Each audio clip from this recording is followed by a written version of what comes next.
आपण पाहत आहात सत्यदर्शन न्यूज।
चलो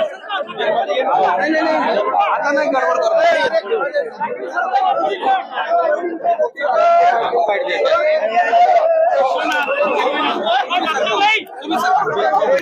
अरे पुढे येऊ द्या थोडं पालकाल करून पुढे येऊ द्या पुढे येऊ सरकार 2 मिनिटे रे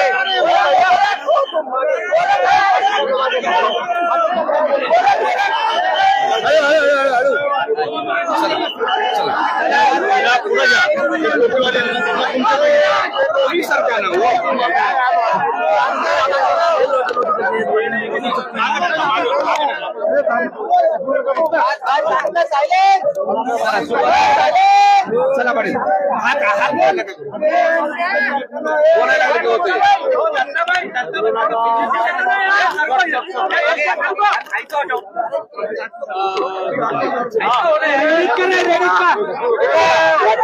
आज तिसरा दिवस सुरू झालेला आहे। आतापर्यंत असं वाटलं होतं महाराष्ट्रात मुस्लिम बांधवांनी आणि सभेसाठी मैदान दिलं होतं। मुस्लिम एकोप्याचा एक वेगळा संदेश सुद्धा आज मिळालेला आहे, त्याच्याबद्दल काय कालचा आज हे आता तिसरा दिवस मराठा समाजानं पहिल्या दिवशी निघलो त्या दिवसापासून जो प्रतिसाद दिला तो आजपर्यंत त्या दिवशी प्रत्येक गावाचा शिव सोडायला लागला, तालुक्याचा शिव सोडायला लागलो आणि जिल्ह्याचाही शिव सोडायला लागलो। तर मराठ्यांच्या घराघरातल्या मराठ्यांना असं वाटायला लागलं आपलं पोरग आपल्या लेकरासाठी मुंबईकडे आरक्षणासाठी निघालंय, आपण आता घरी नाही थांबायचं, आपण भेटायला गेलो पाहिजे, आशीर्वाद द्यायला गेलो पाहिजे। आणि रस्त्यावर लाखांना मराठी हातातले कामं सोडून नोकरदार वर्गापासून व्यावसायिकांपासून सगळा मराठा समाज हा रस्त्यावरती आशीर्वाद देण्यासाठी यायला लागला।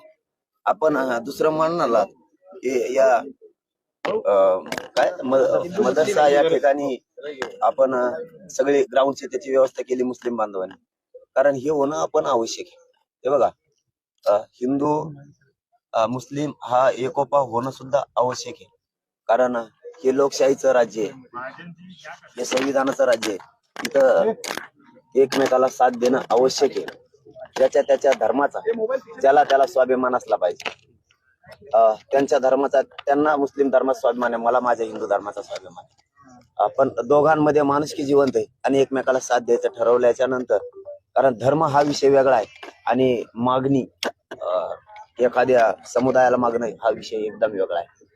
ज्यावेळेस आम्ही मुंबईकडे पायी निघालो, मराठा समाजाला आरक्षण मिळावं, इथं धर्म नाही आला. इथं एका लेकराला आरक्षण लागणार आहे ती मागणी, आणि त्या मागणीला साथ देण्यासाठी मुस्लिम बांधव समोर आले आणि त्यांनी राहणे इथं ग्राउंडची व्यवस्था केली सगळी.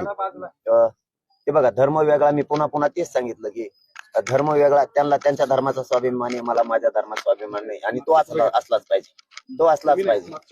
त्याच्यात काय गैर असण्याचं काही कारण नाही. परंतु मुस्लिम समाजाने एक नवीन आदर्श सुद्धा दिलाय.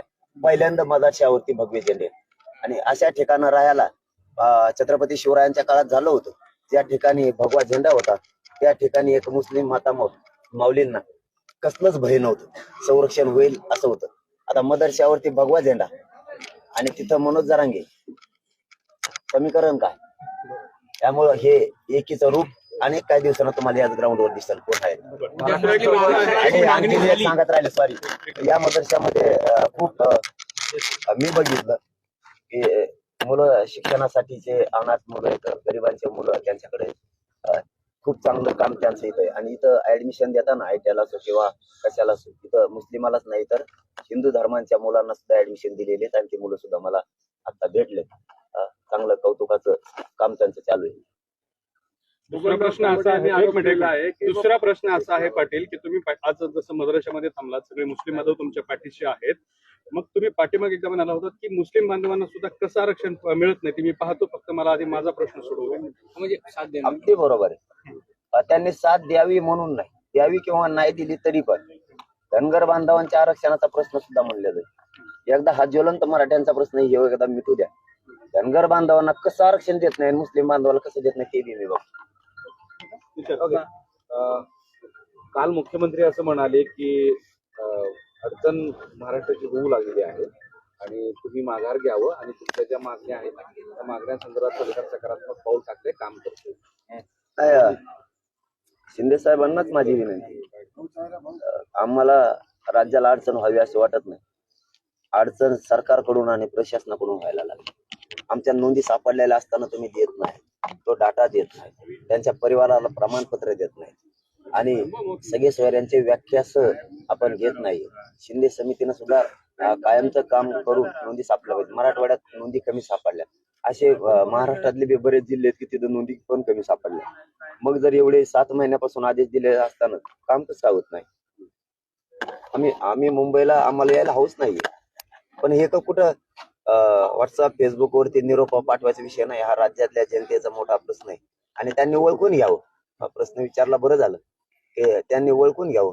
गावागावातला लाखांना समाज एकवटलाय, जिल्ह्यातला तालुक्यातला आपण प्रत्यक्ष बघितलं. इथून तिथून पातर्डी असेल, तिसगाव असेल, जे गाव असतील, करंजी असेल, आता नगर आहे, उभा राहायला सुद्धा रोडवरती जागा नाही. हे सरकारच्या लक्षात येत नाही का? लोक जर रस्त्यावरती कामं टाकून पळायला लागले आणि तुम्ही भाषा करता चर्चा बंदची, दारं बंदची, वेळ द्या देऊ. अहो, जर मुंबईत गेले आणि तिथं जर तुम्ही काही त्रास द्यायचा प्रयत्न केला तर राज्यातला मराठा एकही थांबणार नाही. जसे मुंबईच्या गल्लीत मराठे असणार आहेत, तसे इकडे राज्यातल्या रस्त्यावर फक्त आणि फक्त मराठीच असणार आहेत. याची सुद्धा जाणीव सरकार म्हणून, आपण पालकत्व स्वीकारलंय म्हणून घ्यायला पाहिजे. कारण ही जनता ही दैवत मानता तुम्ही, आणि या जनतेचा प्रश्न सोडत नाही. ते आम्हाला विठीस धरताय आणि राज्य म्हणताय की अडचणीत आलंय आणि विठीस आम्हाला धरलंय. हे सरकारला शोभताय का? असं समजतंय की आज संध्याकाळी म्हणजे राम मंदिर सोहळ्याचा कार्यक्रम झाल्यानंतर संध्याकाळी तुमच्या बरोबर भेटण्यासाठी शिष्टमंडळ येऊ शकतं. येऊ द्या ना. आम्ही स्वागत केलंय, आम्ही दरवाजे उघडे ठेवलेत. या, आमचं काहीच म्हणणं नाहीये. आम्ही कुठे दरवाजे मराठ्यांनी बंद केले. फक्त एक जाणीव असू द्या. कोणची जाणीव असू द्या? की आता तरी सहजतेने आंदोलन घेऊ नका. जर लोक आंतरवालीपासून नगर पर्यंत लाखानं आहेत, मी लाखानं शब्द वापरतोय कारण तुमच्या पुढे खोटं बोलणं सोपी गोष्ट नाहीये. हो, कारण तुम्ही चेक करताय. मी रात्री सहज बघितलं, आतापर्यंत बघितलं नव्हतं. मी पुढे होतो, म्हणलं गाड्या पुढे जाऊ द्या जेवणाच्या ठिकाणी. पोरांची हडबडणी झाली पाहिजे. आपल्याला 2 वाजता, यांना 9 वाजता जाऊ द्या. ज्यावेळेस गाड्या निघायला सुरू झाल्या, अहो, आमची नगरमध्ये पोहोचली तरी गाड्या पाठीमागून येतच होत्या. सरकारला एवढं पण कळत नाही का की समाज जर एवढ्या ताकदीने आला नगरपर्यंत, पुणे आणखीन वाशी यायची. 25 तारखेला सकाळी महाराष्ट्रातला मराठा निघणारे मुंबईकडे, 26 ला सकाळी मुंबईत आझाद मैदानला जाण्यासाठी, तर मुंबईत उभा राहायला जागा राहणार नाही हे त्यांच्या लक्षात येत नाही का? तरी पण आणखी ना मीडियाच्या माध्यमातून व्हॉट्सअप फेसबुकवर आम्हाला पाठवतात कागद. हे काय चिल्लर मुद्दा आहे का व्हॉट्सअप फेसबुकवर खेळायला? इतका समाज जर जागृत झालाय, इतकं तुटून समाज पडलाय, आज माता माऊल्यांसह सुद्धा रात्रंदिवस लोक रोडवरती आहेत. एकट्या करंजी घाटात 4 कार्यक्रम झाले नुसत्या करंजी घाटात, आणि ते पण एवढे होते की एका कार्यक्रमाला 20-30 हजार लोक नसते म्हणून. एक बी त्यातला जाणीव नाही सरकारला, याची गांभीर्य पण नाही का? नुसतं सरकार चालवायचं म्हणून असं नसतं. ही जनता दैवत आहे, याने आपल्याला साथ दिलेली. मग यांचा प्रश्न काय आपण पुढे होऊन जाणून घेतला पाहिजे. ते सोडून पुढे सत्तेची रग अंगात घेऊन आंदोलन मोडायचा प्रयत्न नसतो होत. आणि ती जर प्रयोग डबल झाला ना, तर तुम्हाला सांगतो रस्त्यावर या राज्यासह देशात आंदोलन सुरू होईल. तुम्ही असं म्हणताय की ताठरपणा न करता सामंजस्यानं घेतलं पाहिजे. आज तुम्ही आवाहन कराल का, हा शब्द मी वापरतोय, की सरकारला आवाहन कराल का? मी परवाच केलंय, विनंती केली की तुम्ही आमच्याकडून सुरू आहेत. कोणतरी म्हणलं ते बंद केलं. म्हणलं बंद तर बंद, चल कर बंद. आमच्याकडून दार बंद म्हणजे बघा उलटा खेळ. आमच्याकडून दार बंद पाहिजे, त्यांच्याकडून बंद. अरे धंदा नाही, 18 आम्ही उघडतो, तुमचं दार तिथं आल्यावर बंद कसं असतं ना, मग तिथं आल्यावर उघडी झाली. 18 तारखेला शिष्टमंडळ आलं होतं. 18, 19, 20, 21, आज 22 आहे. 5 दिवस झाले. 5 दिवस झाले तुमच्याशी चर्चा नाही. ठीक आहे ना, ओ सर जाऊ द्या. 5 दिवस झाले चर्चा होऊ शकली नाही, झाली नाही. तर त्यांच्या मनात काय मला माहित नाही, पण आम्ही मुंबईकडे निघालो. आणि आरक्षण घेतल्याशिवाय मी हटत नाही आता, कारण ते हक्कच आहे. हे सगळ्यांना पटतंय.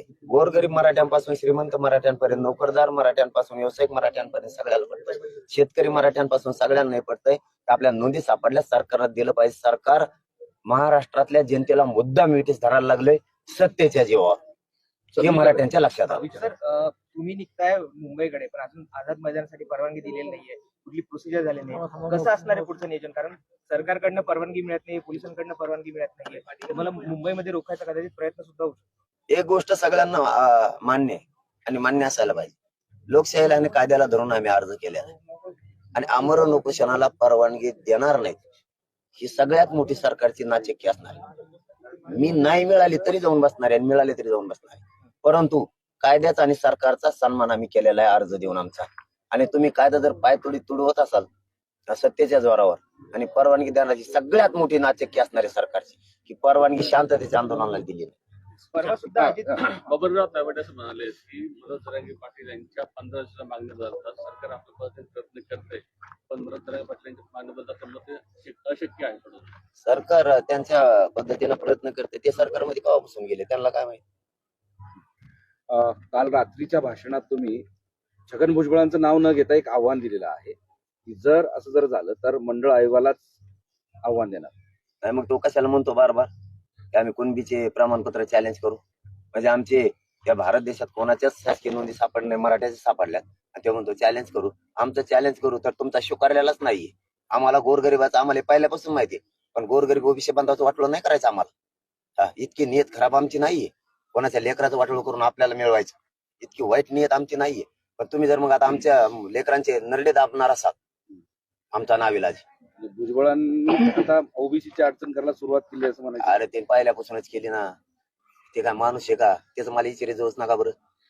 ते बावसाळ्यानं कुंकडं बोलत आहे. ते सगळा कार्यक्रम बिघडून टाकेला आमचा. ते बांधावर एकामेकाचं बैल जाऊन देण्यात लोक. आता त्याला काय कळत तरी घरी बसल्या बसल्या आपलं आमच्या शेंगा तिथं बसून काम धामाचं उगच टाकी ते आडे तिडे पाय कुंकडे बी घेते पिशीन चलत आहे बाजाराला निघाले कुठे बी ते कामान धामाचं तसं. ते मला इथं हिचरे जाऊन मग सगळं पुढचं हिचकडूनच जातो खेळ. माझ्या ध्यानात राहत नाही काहीच नाही. मग हो ते किती आमचं किती प्रेम होतं एकमेकात. आम्ही एकमेकाच्या लग्नात वाटतो, एकमेकाच्या सुखादुःखात धावून जातो, एकमेकाला काही लागलं तरी लगेच देतो.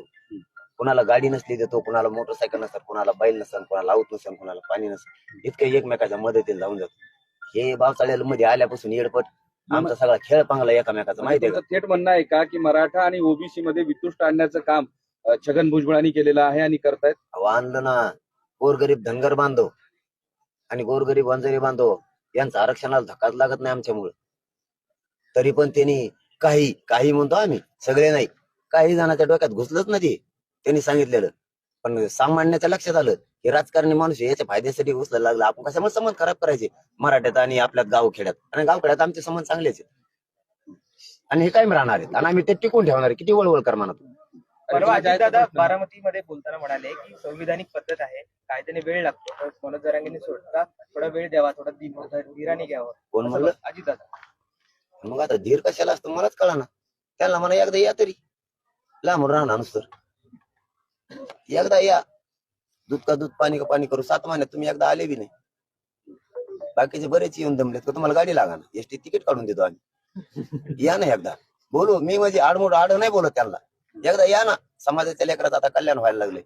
एकदा या, संविधानाच्याच मार्गाने चाललोय. 7 महिने वेळ दिला अजितदादा, उशिक तिरशिक नाही दिला. 7 महिने लहान वेळ नाहीये. उलट तुम्ही गोरगरीब मराठ्यांच्या लेकराच्या बाजूने बोलायला पाहिजे. सरकार तुम्ही चुकीचा करायला लागला डायरेक्ट म्हणलं पाहिजे त्यांनी. 7 महिन्याचा वेळ दिला, याच्यापेक्षा किती वेळ द्यायचा हे अजितदादांनी स्वतः सरकारला म्हणायला पाहिजे की हे पोरांच्या नोंदी सापडल्यात, मराठ्यांच्या नोंदी नसत्या सापडल्या तर तुम्ही नव्हतं द्यायला पाहिजे, असं अजितदादांनी सरकारला म्हणायला पाहिजे. पण आता नोंदी सापडल्या, कसं काय देत नाही तुम्ही?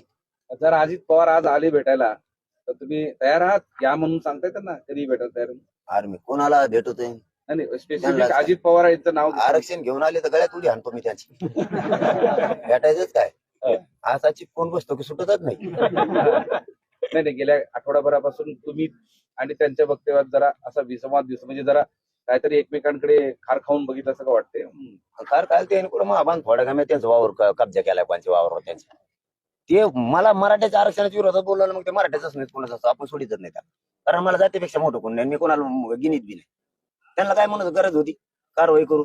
आता कारवाई जर झाली ना, आम्ही म्हणणार यांच्याच मुळे झाली. हा, यानेच काढी लावून दिली दिसते पोलिसाला. म्हणजे त्यांनी जे नाही ते डोक्यात आणून दिले ज्ञानानं देण्याचं. दुसरं, आज श्रीरामाची प्राण प्रतिष्ठापना आहे, मोठा सोहळा होतो. देशातले सगळे साधू संत मंडळी आहेत. आणि मुख्यमंत्री मात्र गेले नाही, ते जाणार होते, त्यांचं नियोजन होतं.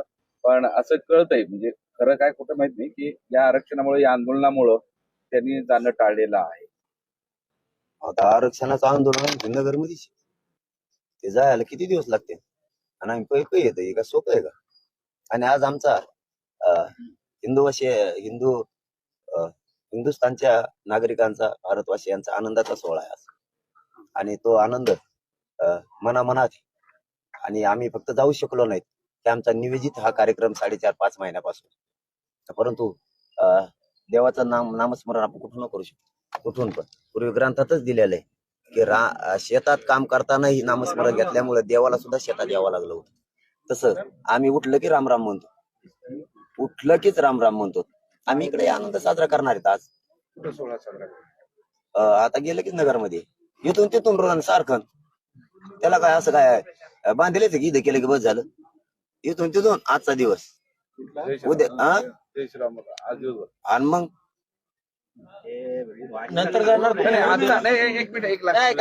आता उत्सव सोहळा तुमचा कसा असणार आहे दिवसभराचा राम मंदिरात, हे सांगा मला. आता जाणार आम्ही, पूजा करणार, आरती करणार, जय घोष करणार, तिथं फुलं उधळणार, आणखीन काय असतात, पाय पाडणार. अरे जय श्रीराम धनात धन घोषणा होणार.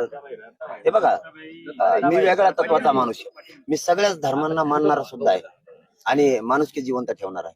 पण जसा बाकीच्यांना त्यांच्या धर्माचा स्वाभिमान आहे, तसा माझ्या हिंदू धर्माचा सुद्धा मला स्वाभिमान, आणि तो असणं आवश्यक आहे. त्याच्या धर्माचा ज्याला त्याला स्वाभिमान असलाच पाहिजे. चलो, धन्यवाद. कुणाचं आहे का काही प्रश्न कुणाचा? बाया कशाला पडतायत?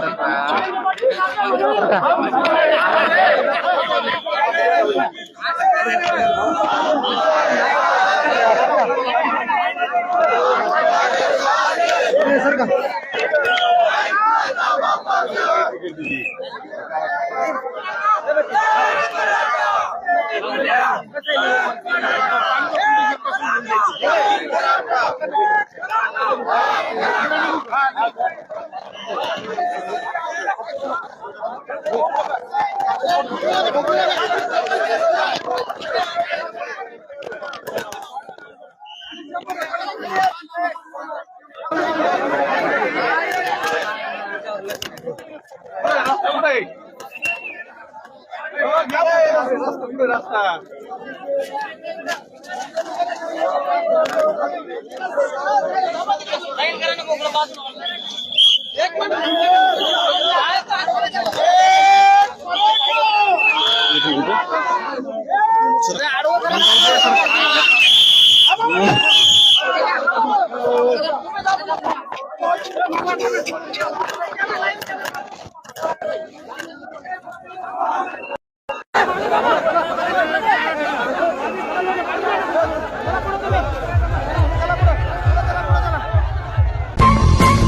सत्यदर्शन न्यूजला लाईक करा, शेअर करा, सबस्क्राईब करा.